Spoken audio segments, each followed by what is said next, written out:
Hello friends, आज फिर से स्वागत है आप सभी का हमारे यूट्यूब चैनल जीएम स्टोरी में। फ्रेंड्स, आज मैं सुनाने वाला हूँ महाभारत की कहानी द्रौपदी का विवाह कैसे हुआ था। तो चलिए इस कहानी की शुरुआत करते हैं। सदियों पुरानी बात है, पांचाल नामक नगर में राजा द्रुपद का राज हुआ करता था। राजा द्रुपद की एक बेटी थी जिसका नाम द्रौपदी था। द्रौपदी बहुत ही सुंदर और सुशील कन्या थी। जब वह विवाह योग्य हो गई तो राजा द्रुपद ने उसके विवाह के लिए स्वयंवर रखने का निर्णय लिया। इस दौरान पांडव मुनि का वेश धारण करके पांचाल से कुछ कोस दूर एक गांव में रह रहे थे। जब उन तक द्रौपदी के स्वयंवर की सूचना पहुंची तो वेदव्यास के आदेश पर उन्होंने पांचाल जाकर स्वयंवर में भाग लेने का निर्णय लिया।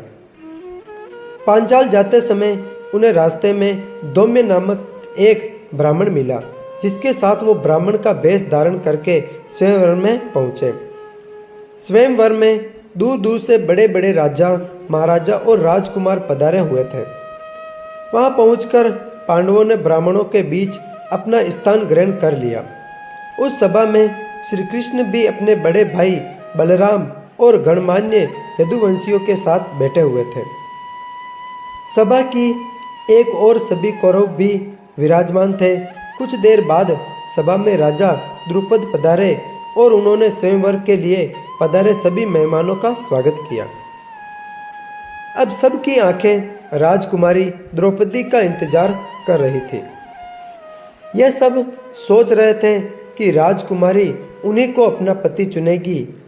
कुछ समय बाद सभी का इंतजार खत्म हुआ और राजकुमारी द्रौपदी एक सुंदर सी परी की तरह सभा में पधारी। उन्हें देखकर सभी मंत्रमुग्ध हो गए। राजकुमारी ने सभा के बीच से गुजरते हुए अपने पिता के सिंहासन के समीप अपना स्थान ग्रहण कर लिया था। इसके बाद सभी सभागणों को संबोधित करते हुए राजा द्रुपद ने कहा, मैं राजा द्रुपद इस स्वयंवर में आप सभी मेहमानों का स्वागत करता हूँ।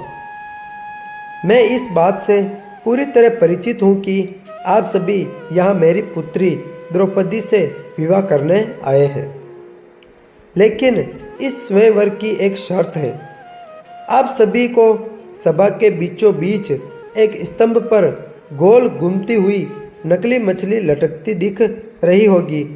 उस मछली के ठीक नीचे धरती पर एक तेल का पात्र रखा है, जिसमें उस मछली का प्रतिबिंब दिख रहा है। स्वयंवर की शर्त यह है कि जो भी धनुर्धारी प्रतिबिंबी में देखकर मछली की आंख पर निशाना लगा देगा, वह इस स्वयंवर का विजेता होगा और उसी से द्रौपदी का विवाह होगा।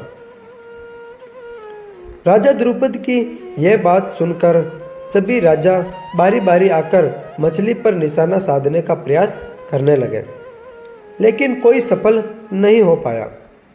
असफल व्यक्तियों में शिशुपाल, दुशासन, दुर्योधन और अन्य कौरवों का भी नाम शामिल था।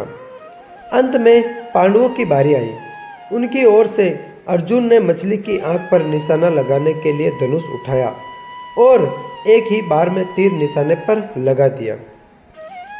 यह देखकर सब आश्चर्यचकित हो गए कि एक ब्राह्मण ने इतना सटीक निशाना कैसे लगा दिया है। इसके बाद अपने पिता की आज्ञा से द्रौपदी आगे बढ़ी और अर्जुन के गले में वरमाला डाल दी और दोनों का विवाह संपन्न हो गया। आशा करता हूँ फ्रेंड्स, द्रौपदी का विवाह वाली स्टोरी आपको पसंद आई होगी और ऐसी ही मज़ेदार कहानियाँ लाता रहूँगा अगर आप हमारे चैनल को सब्सक्राइब कर दोगे तो। मिलता है नेक्स्ट वीडियो में, तब तक के लिए जय हिंद, जय भारत।